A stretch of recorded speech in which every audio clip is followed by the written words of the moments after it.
నుండి ఇళ్లకు వెళ్లే సమయానికి వర్షం మొదలవడంతో వాహనదారులు పడుతున్న ఇబ్బందులు మనం చూసాం. రోడ్లన్నీ కూడా జలమయమైపోయాయి. ఎక్కడ మ్యాన్ హోల్స్ ఉన్నాయి, ఎక్కడ నాలా ఉందో తెలుసుకోలేని పరిస్థితుల్లో ఉన్నారు. లోతట్టు ప్రాంతాలన్నీ కూడా జలమయమైపోయిన పరిస్థితిని మనం చూస్తున్నాం. అంబర్పేటలో సిట్యుయేషన్ ఇది. సో వెహికల్స్ అన్నీ కూడా పూర్తిగా నీట మునిగిన సిట్యువేషన్ని మనం చూస్తూ ఉన్నాం. అక్కడ వాహనాల్ని బయటకు తీసే ప్రయత్నం జరుగుతూ ఉంది. సో ఆ కాలనీలో ఏర్పడ్డ పరిస్థితులు మనం చూడొచ్చు. అందరూ కూడా ఒకరికొకరు సహాయం చేసుకుంటూ ఉన్నారు. వరద ఉధృతి ఏ స్థాయిలో ఉందో మనం చూస్తూ ఉన్నాం. ఈ వరద ఉధృతికి కొన్ని వెహికల్స్ కొట్టుకుపోతున్న దృశ్యాలను మనం చూడొచ్చు. సో ఆ వెహికల్స్ని కాపాడుకునే ప్రయత్నం చేస్తున్నారు. అక్కడ ఉన్న వాళ్ళందరూ కూడా ఒకరికొకరు సహాయం చేసుకుంటూ వెహికల్స్ని పక్కకు తీసే ప్రయత్నం చేస్తూ ఉన్నారు. సో వరద ఉధృతి ఏ స్థాయిలో ఉందో మనం చూస్తున్నాం. 4 వీలర్స్ కూడా హెడ్ లైట్స్ వరకు మునిగిపోయిన పరిస్థితి అక్కడ కనిపిస్తూ ఉంది. అంబర్పేటలోని దృశ్యాలు ఇవి. నగరంలో కురిసిన భారీ వర్షానికి ఏర్పడ్డ పరిస్థితులు మనం చూస్తున్నాం. అంబర్పేటలో సిట్యువేషన్ ని మనం చూడొచ్చు. వరద ఏ స్థాయిలో పారుతోందో, ఇది ఎక్కడో చెరువులో వెహికల్స్ ని పార్క్ చేశారా అన్న రీతిలో ఉంది ఇక్కడ సిట్యువేషన్. ఒకరికొకరు సహాయం చేసుకుంటూ తమ వెహికల్స్ ని జాగ్రత్తగా పక్కకు తీసుకునే ప్రయత్నం చేస్తూ ఉన్నారు. ఎందుకంటే ఆ వరద నీటిలో వెహికల్స్ అన్ని కొట్టుకుపోయే ప్రమాదం ఉంది. ఇప్పటికే అక్కడ వెహికల్స్ కొట్టుకుపోతున్న క్రమంలోనే వాళ్ళు అలర్ట్ అయ్యి వెహికల్స్ ని పక్కకు తీసుకుంటూ ఉన్నారు, ఒకరినొకరు సహాయపడుతూ.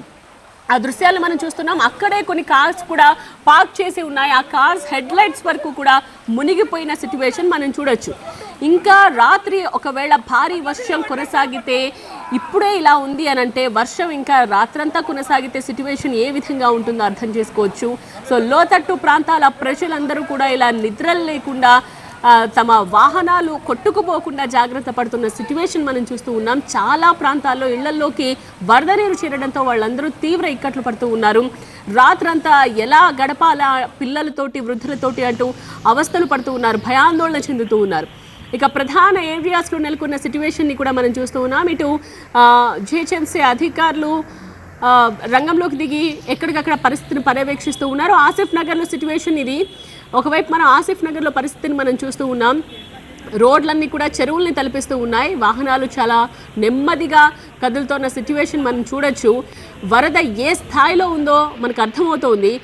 గట్టిగా వర్షం పడితే నగర పరిస్థితి ఇదా అనేలా ఉంది సిట్యువేషన్. ఎక్కడికక్కడ అధికారులు అలర్ట్గా ఉన్నప్పటికీ కూడా నగరవాసులకు ఇక్కట్లు మాత్రం తప్పడం లేదు.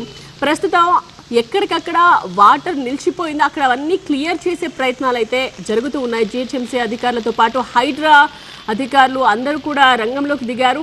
నగర వాసులకు ఇబ్బందులు కలగకుండా చూసేందుకు మొన్ననే జరిగింది ఒక ఇన్సిడెంట్. భారీ వర్షానికి నాలాలో 2 కొట్టుకుపోయారు. అలాంటి ఇన్సిడెంట్స్ రిపీట్ కాకుండా ఉండేందుకు చాలా అలర్ట్గా ఉన్నారు. ఒకవైపు మేయర్ విజయలక్ష్మి మాసప్ ట్యాంక్లో పరిస్థితిని పర్యవేక్షిస్తున్న సిట్యువేషన్ని మనం చూస్తూ ఉన్నాం. నాలాలో ఏర్పడ్డ చెత్తను తొలగించేసి అక్కడ వాటర్ నిలిచిపోకుండా కంటిన్యూగా ఫ్లో అయ్యేలా చూసుకునే ప్రయత్నం కూడా అక్కడ చేస్తూ ఉన్నారు.